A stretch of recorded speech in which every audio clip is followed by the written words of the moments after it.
Yeah, I am. Thank you, Art. I'm going to start with a couple of notable men that have passed away. Last Thursday, Joe Johnson, who's been a member of our chain crew for the past 20 years, had been battling cancer, and really hated to hear that news. And what a great contributor to Duke football he's been. And then my good friend, Dr. Charles Kernodle, at 102 years old, a month away from being 103. It's been an inspiration to me. Sam Story, a former player and a coach over in Burlington, was a good friend of Dr. Kernodle, had introduced him to me. I had him talk to the team in his 90s. A man that lived extremely well. Dr. Charles Kernodle completed his residency in 1946. He served Burlington Williams High School as a team doc. Grew the best tomatoes in the United States. I certainly enjoyed those, but he passed away Saturday. He's deeply saddened to hear the news, but at the same time, if there ever was a life to celebrate and a man to learn from, it would have been Dr. Charles Kernodle. So rest in peace, Joe, and rest in peace, Dr. Kernodle. From a perspective of football, it does become a groundhog thing when you step up every Monday after a loss, talking about getting better. I think the thing that we have to focus on is reloading our motors, but reshaping the path of preparation. You look at every little detail of everything you're doing. Yes, it's been challenging, and it's going to continue to be challenging when you have to alter the way you prepare. So, when you alter anything, you have to increase the quality of everything you're doing. I think our team is pretty special in that regard. They're willing. We've got, I shouldn't say we, I have to put them in a position and get them to where they want to be, but they're willing to work. We have some talent. We need a little good fortune, but we've got to create that.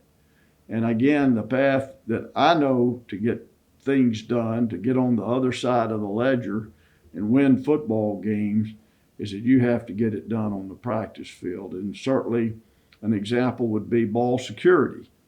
There's not a play on the practice field, not one play that we're not coaching ball security better. Obviously, it's not been done well enough on my part. So all of the little things, and it's not just that, it's every aspect of our game. And you might not believe this, but we're close. And so we're certainly not going to lose hope. We're not going to run from the challenge. We're going to run to it. And we're going to be prepared to play Virginia Tech this Saturday afternoon at home. That I'll take your questions.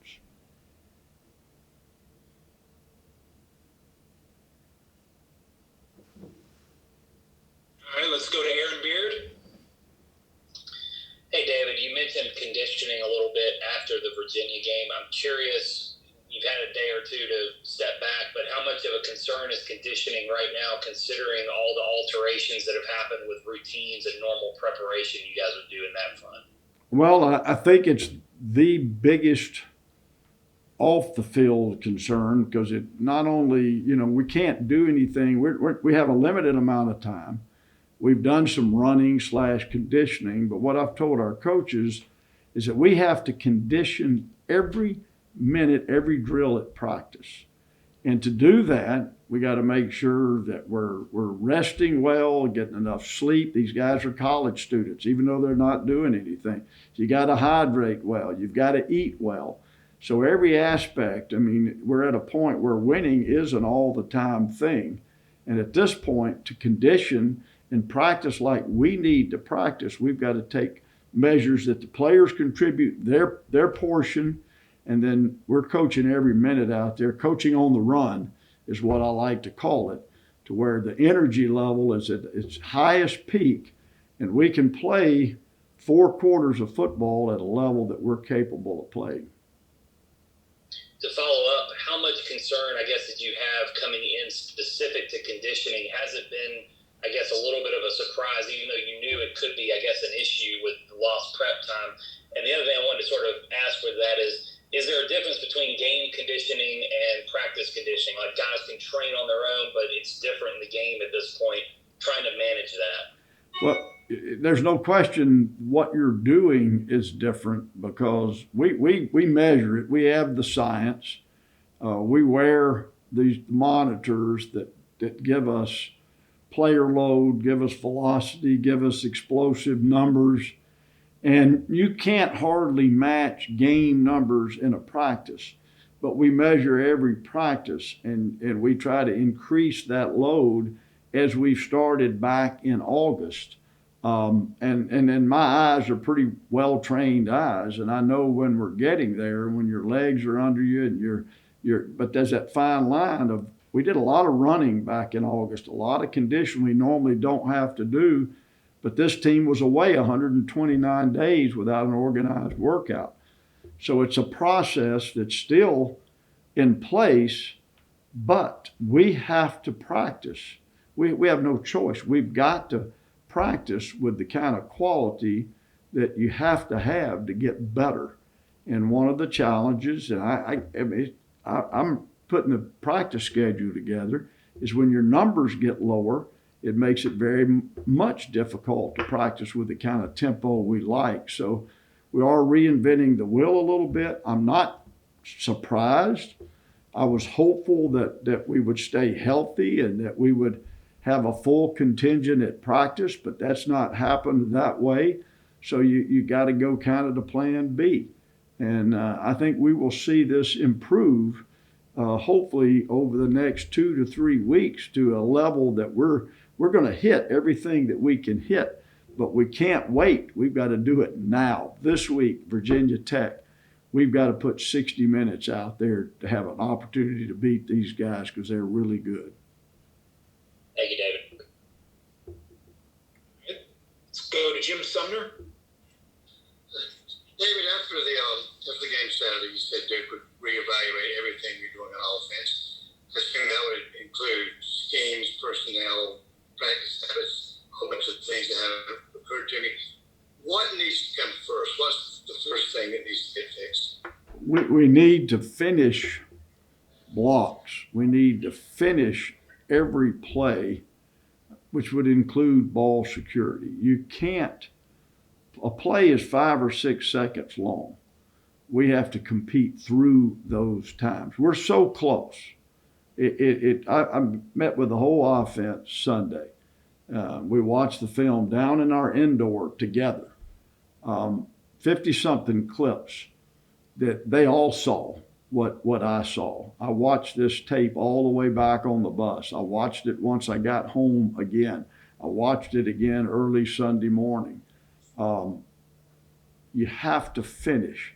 You have to finish every route. You have to finish every detail as a quarterback. Finish every detail in running the ball, every detail in every block. So that's my job. My job is to put us in position to do those things. And so every part of our game, running the ball, throwing, catching, taking care of the ball, is going to be better. And we're going to continue to strive. And we're going to have to go do some of the practice schedules as if COVID never happened. We've got to go and do things that we know are tried and have been proven in the past to get you where you need to be offensively. And just quite honestly, you take a few risks when it comes to practicing like that you know, it's going to be a little bit more physical. It's going to be a little bit more taxing. But our team has to do a good job of taking care of themselves, getting more rest, hydrating, eating. It's a challenging time, but it is for everybody. It's 2020. Let's take the challenge. Along those lines, it seemed like Virginia got an inordinate amount of yards after contact. Did that come back to the defense not finishing their tackles, not finishing their plays? I think it's a little bit of the conditioning that we're talking about, and this was the lack of live work that we normally get, and we do a good job of practicing here, really good job.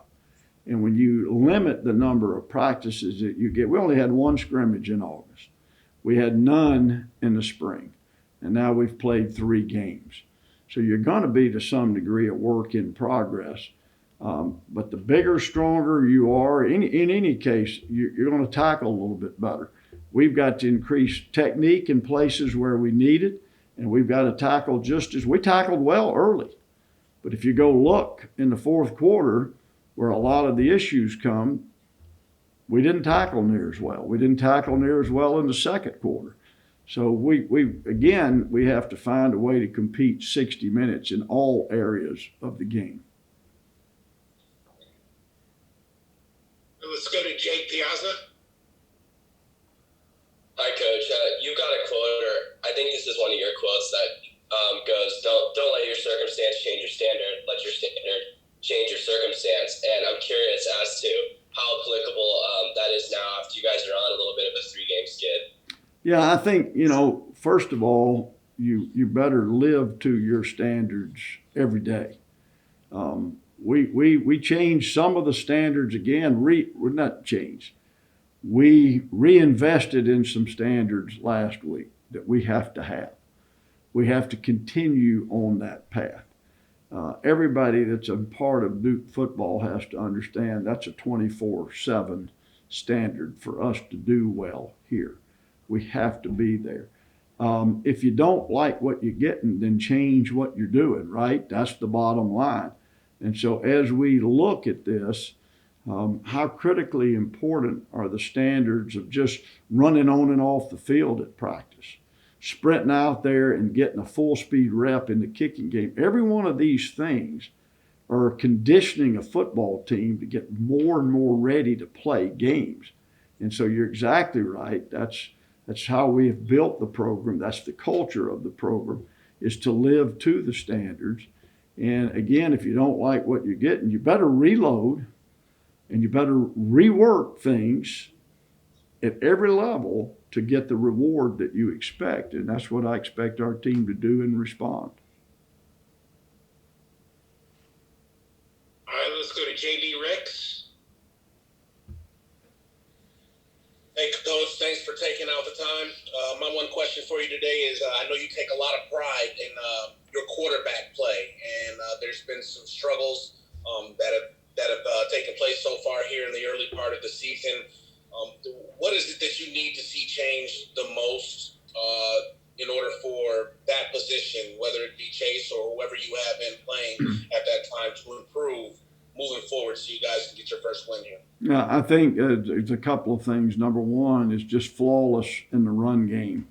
The mechanics of everything we're doing in the run game. We've got to make great exchanges, make great fakes, put ourselves in position to be successful. That one position can make 10 people right.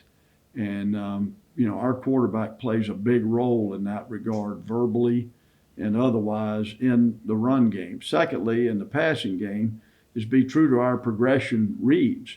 If you read progression and you get into the progression, you're going to have a lot of times that your ball's going to get out of your hand and you throw the ball to an open receiver before you get into trouble. So just throwing the ball on time, going through our progression reads, will prevent late throws or some form of force or taking risk with the football. So we got to play faster. We got to play within our system. And if we do those things, we will reap the benefits of a really good offensive team. All right, let's go to Tom Shanahan.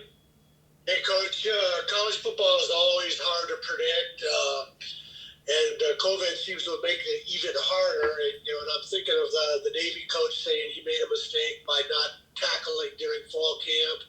Then you had the Virginia Tech game where all of a sudden they're without 23 players. So it's harder for sports writers and fans. I'm just wondering, as a coach, when you game plan, are you having to approach it differently than you have throughout your career this season? Completely differently. first of all, you don't sleep. But it is, I mean, everything that we've done in the past has had to be altered in our planning. I would like to have more live work on Tuesday. We don't have the numbers that allows us to do it. We haven't reached even, we didn't really have a camp. When you use camp to get yourself a lot of physical work, we were only in camp, for 6 days, and then you get one scrimmage, and then you start school. So the environment changes completely. So everything we're kind of doing new for the first time. Our coaches have done a great job. Been a lot of long hours, a lot of thought goes into this. I think sometimes maybe if I would say we're guilty about something, is trying to do too much rather than being okay with do less better. And I think if we continue on the path of trying to do too much, it's going to bite us. So we're taking long, hard looks at every little thing we're doing. But what we have to do is put a very well prepared football team on the field, regardless of our circumstance. Coach. All right, let's go to Chip Alexander. Yeah, Coach, just looking at Virginia Tech, from a coaching perspective, what were your thoughts on them and what they were able to do with 23 players out and 2 coaches this past weekend? And how does it affect your game planning, not knowing how many of those guys will be back this week? Yeah, I mean, I don't really worry about who's not back. I'm expecting everybody to be back. I think they did a great job. I've known Coach Fuente very well, known him for a long time. They do a great job of coaching. They've got a lot of talent, a lot of returning players that are outstanding players, and those players went out there and did what they do, and they did it very well. It was an outstanding win under any circumstances. But I expect everyone to be available, and that's not the concern. Obviously, more importantly, right now, got to focus on what we've got to do better to get ourselves ready to play well. All right, let's go back to Jim Sumner. David, on a positive note, Charlie Ham obviously had a good bounce back game after struggles against Boston College. I assume that means he responded well in practice to adversity. Is that a template for what the Duke team needs to do to respond to adversity? Yeah, I mean, I think we're all there, and we got 2 redshirt freshman specialists that are very talented. Charlie is an outstanding young man. I have not ever, and didn't lose confidence in him from the week before. He's, again, very conscientious, as is Porter. That entire group of specialists works very well under Kirk Benedict, and I mean, that's what you do. You go earn confidence. Nobody gives it to you. You earn confidence by how you perform on that practice field. So absolutely, that's how we deal with adversity in life. And one of the other things we've talked a lot about, as a family, how do you deal with adversity? You always take care of other family members. And I think we need more and more of that. And that's been one of the bigger challenges in 2020 with 2 different locker rooms and just the setting that we have. But we have absolutely got to come together, lock arms, and march forward. And Charlie set a good example. You can come back from the deepest pit whenever you put your mind to it if you go out and prepare well. As a follow-up, what's it like preparing for Virginia Tech? Virginia Tech came without Bud Foster on the sidelines. Well, I just miss Bud as a friend. Bud is at the top of the list when it comes to defensive coordinators that we've had to compete against through a lot of years. And he was great for college football. The game certainly miss a man like that, but they've got a lot of the same things that Bud did and people that he trained well and a lot of the same players. So somewhere out there, Bud's legacy is certainly going to be there.